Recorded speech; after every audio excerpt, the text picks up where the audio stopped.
Your name? Kemal. We are here in the airport of Sarajevo, and we are in the tunnel. So, what about the things that you lived in your youth, and what you're feeling about that? Talking about the war. Yeah.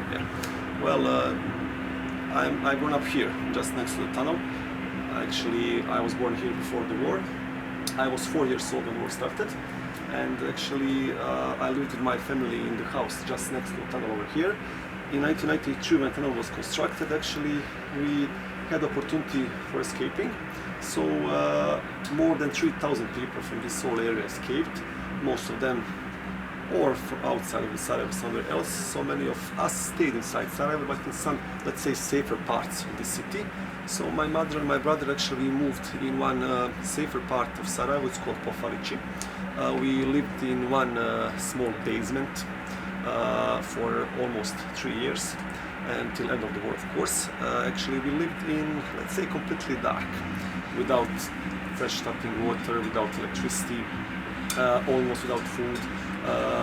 We didn't have, my brother and me, we didn't have any candies, playgrounds outside or something like that. Actually, we just lived in basement and waited for the end of the war. But when I actually figured out from this perspective, it was quite normal for me as a child to live in that circumstances, to hear that constant sound of shelling, bombing, to see the dead bodies everywhere. You cannot go outside to play, you cannot do anything normal as every normal child in the world. But you used to that situation. It becomes the normal for you. It was tough, but for me as a kid, it was, let's say, normal. For example, we never know is our father alive. He was here defending this city from this first line of defense. And for example, half a year he would come to visit us. It would be the best days of our lives, when he would come to visit us. We would hug them, kiss them, and so on. We were so happy when he would come, and it was not so often. It was very rare opportunities he managed to come, and it was very disturbing to actually know that you never know is he alive. The same thing from his side. You never know is his family alive. You need to be here on the front side and defend the city. It was terrifying. Okay, thanks. And why you decide to do the guide here? Actually, I just wanted to tell the world actually how life was happening inside this city, because some of the toughest situations in whole Bosnia actually happened in Sarajevo, because Sarajevo was under the siege for almost 4 years. And the childhood in Sarajevo is quite unique. Our childhood in Sarajevo is quite unique. I just wanted to tell my story to tourists, to the world, actually, from whole continents, actually, to understand what happened here and to learn something about it. Okay. And how was seeing the city after the war, the territory? How was the condition? After the war or today? Yeah, no, after the war. After the war, well, after the war you need to start not from the zero, from the below of the zero, everything is quite new for you. Everything what, for example, generation of our parents gained for 50, 60 years. Actually, it was really just a couple of years. It was very hard because no jobs for parents. Children need to go in school. We had our needs.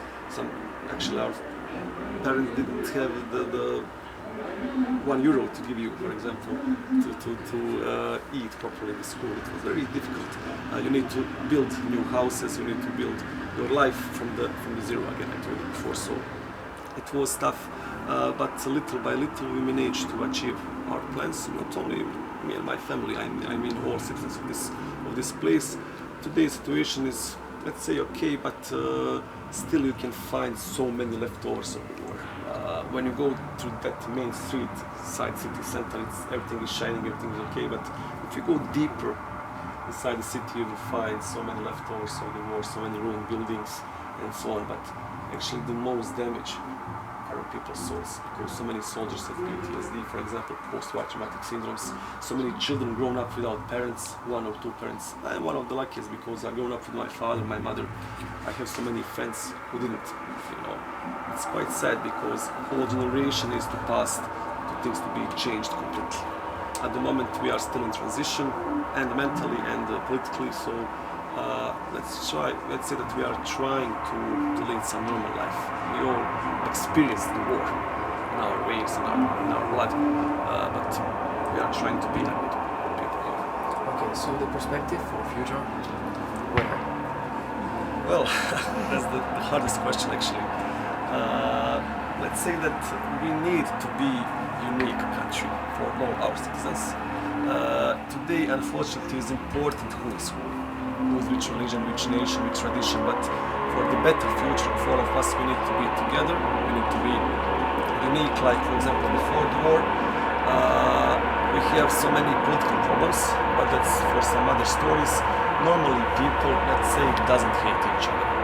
I am, for example, Muslim, I have friends in Bosnian Croats and Bosnian Serbs, or Orthodox Catholics and Christians. We are completely fine, playing football together, going to concerts together, and everything we are doing together. You know, we are talking also about the war because people know what happened. So perspective must be right, but we will see what the future will bring to us. We are trying to achieve it. Thank you so much.